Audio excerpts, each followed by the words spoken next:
Let us break down episode 13 of the Bad Batch. We start off with the Bad Batch returning to Ord Mantell after running a mission for Sid. It is here that they find Sid has been kicked out by a Devaronian named Roland Durand. During the Bad Batch's meeting with Roland, Ruby makes another return appearance. We first saw Ruby the Lizard back in episode 7 of the Bad Batch, and it seems as though Roland was the one who hired Sid to steal the lizard in the first place. In the background of Sid's office, you can actually see a new addition to the room's decor. Sitting on the shelf is a Phase 3 clone trooper helmet with an attachment, and upon closer inspection, it does look like it is blue in color, possibly belonging to a member of the 501st Legion. To plot her revenge, Sid and the Bad Batch venture to steal Roland's spice in order to sabotage his relationship with the Pikes.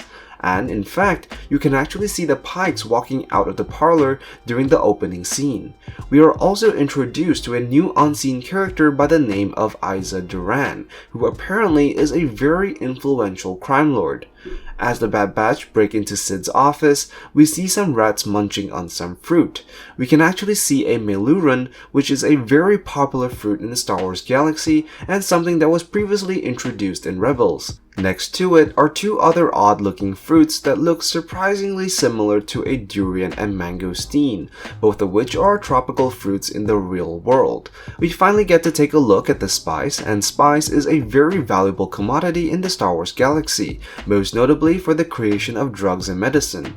During the mission to steal the spice, the Bad Batch encounter Earlings. These winged creatures that live as a hive, Earlings are a new addition to the Star Wars' long list of creatures and monsters. In Sid's parlor, in the background, we can actually see a Bith, the same species as the modal nodes who play music in the Mos Eisley Cantina. Roland also shoots the control panel of the door after being locked out, which is a classic trope in Star Wars. If there is anything in doubt, just shoot the control panel. After a semi-successful stealing of the spice, Roland lands in hot water as the Pikes are now unhappy about the recent developments. The Pikes are a pretty well-known criminal organization who at this point in time should still be working for Darth Maul, and seeing as how the Pikes have made an appearance, it does make me wonder what exactly is Maul up to at this point in time. Between the Bad Batch and Rebels, there's a bit of a mysterious time period in which we are not really sure what Maul has been doing all this time.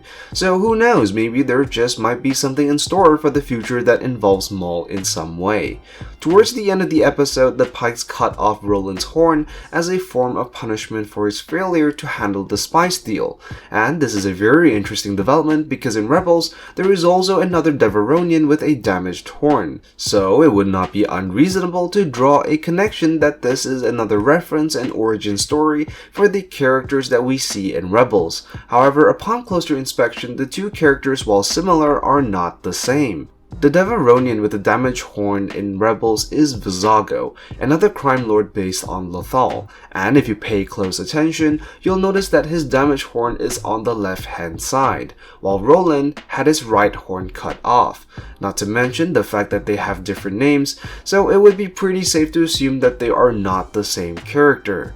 I don't really have much to say about this episode. It definitely wasn't the best episode in the series so far, and with only 3 episodes left, I really can't help but wonder where all of this is going. It did seem as though this episode was really out of place given how it didn't quite fit in with what happened in the last episode. If at all, it might have just been the case that this episode was supposed to be episode 8 instead of episode 13, seeing as how it built off what happened in episode 7, and it would make a lot of narrational sense if it did come out that way. Instead, it's been relegated to more of a filler episode, but I am still pretty optimistic that we will get a good episode next week, and maybe even a 3-episode arc. That's all for today's video. Let me know what you think in the comments down below. As always, be sure to like and subscribe, and I will see you in the next one. I am the Lost Acolyte, and I have spoken.